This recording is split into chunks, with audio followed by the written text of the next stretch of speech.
आहे. परंतु या निवडणुकीमध्ये कुठेही कोणावर प्रेशर नव्हतं, कुठे काही कोणत्या दुसऱ्या गोष्टीचा वापर या ठिकाणी झाला नाही.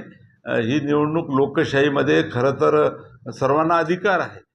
जेव्हा निवडणुकीमध्ये सुरुवातीला जे चित्र दाखवलं गेलं तसं चित्र नव्हतं.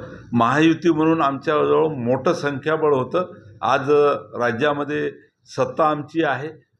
राज्याचे मुख्यमंत्री आणि पूर्ण मंत्रिमंडळ ज्या पद्धतीनं राज्याच्या प्रत्येक विकासाच्या दृष्टीनं निर्णय घेत आहे, पायाभूत सुविधेचं निर्माण करण्याच्या दृष्टीने निर्णय होत आहे आणि हे सर्व पाहून खरं तर मोठ्या प्रमाणात मतदार हे आमच्याच बाजूनं झुकलेले होते.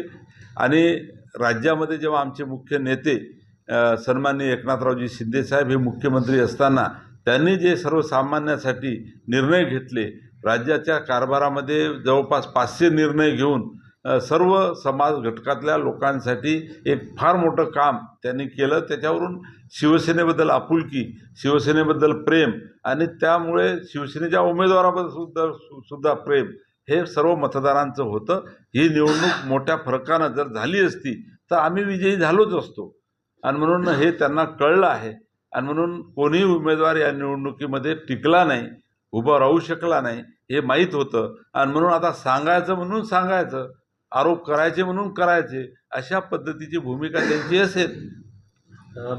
या निवडणुकीत सर्व मतदारांना बोलून या ठिकाणी जेव्हा आमच्या उमेदवारांचं त्या ठिकाणी बोलून सर्वांचे आम्ही वैयक्तिक आभारसुद्धा मानणार आहे.